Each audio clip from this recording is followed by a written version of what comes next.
college, my mentor taught me one piece of advice. In front of your students, you must laugh, she said. You must become an actress. You must make education something the students will never forget, with your sense of humor intact and your childish silliness in plain sight. She never laughed. In fact, the irony was she made more art education majors cry than anyone had ever made any student cry in the history of the university. The irony was she taught me how to be strong and unwilling to be pushed over in times of stress and consequence, in times of pure controversy, in times of pure chaos. She taught me how to take constructive criticism and become a better teacher. So I remembered this ironic piece of wisdom in my recent experiences in the classroom and in my life. I laugh. I laugh with the students when I can. I make the subject matter funny when I can, and I use my personality to excite the students to learn, students of any age. And it works. Humor in the classroom is usually defined as an unwelcome behavior, a disruptive and negative distraction in the school environment. I would like to share a few stories of teachers in the field that believe that humor in the classroom works, whether to improve self-esteem, motivate the masses, reduce stress and anxiety, improving morale and team building, to enhance creative thinking, or simply to avoid burnout. Teacher 1. There have been so many times when other teachers have criticized me for being too fun. They say the kids won't pay attention in their classes because they were too excited about the lessons in my class and wouldn't stop talking about them. What am I supposed to say to that? I'm sorry my lessons are memorable. I'm sorry you can't keep their attention. I do what comes naturally to me, what I was meant to do. To those who say entertainment cannot be educational, I say that is ridiculous. My students are learning. Their test scores are among the highest in the state, and these same students never seem to become burned out on learning.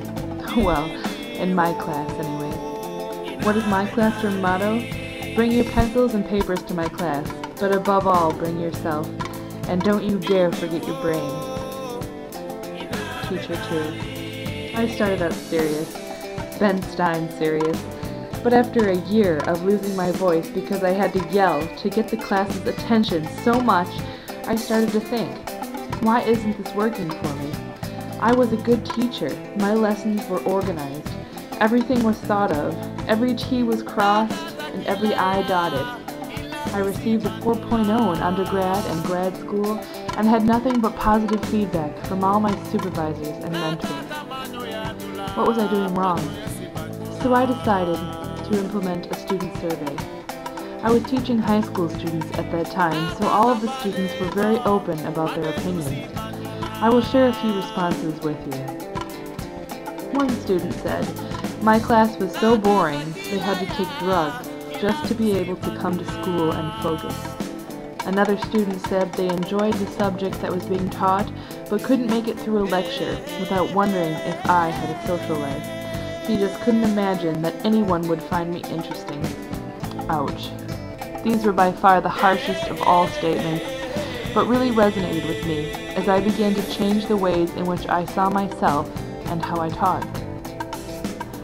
So I decided to inject my personality into the classroom.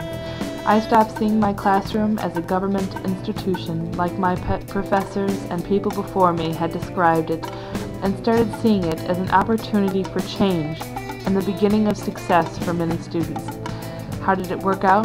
Well, I won Teacher of the Year 3 years in a row now. I've never been happier. My classroom motto before, give someone a fish and they eat for a day. Teach someone to fish and they can provide for themselves for life. My classroom motto after, while you're here, you might as well open your eyes. What have you got to lose? Teacher 3.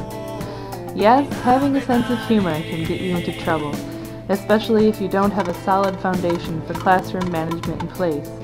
There have been times when I didn't use my sense of humor correctly and hurt someone's feelings, or had a student take something I said out of context. But the benefits are startling, and I can risk a little unruliness once in a while in order to create an awesome learning environment where my kids actually enjoy coming every day. What is it that Belle Kaufman said in Up the Down Staircase? Oh yes, enthusiasm was discouraged because it creates noise. Do you know what my classroom motto is? Let's make some noise, people. My opinion, there are many teaching methods, a lot of which work for many different kinds of teachers. So stick to what works, but forget about the myth that humor causes chaos. Just because learning is serious and challenging doesn't mean that the process can't be fun and engaging. Your humor stirs your students so much that they do not learn. It is the wrong kind of humor. So use your sense of humor. Use it in moderation, but use it. Your sense of humor may be the key to your survival as a teacher. Let's make some noise, people.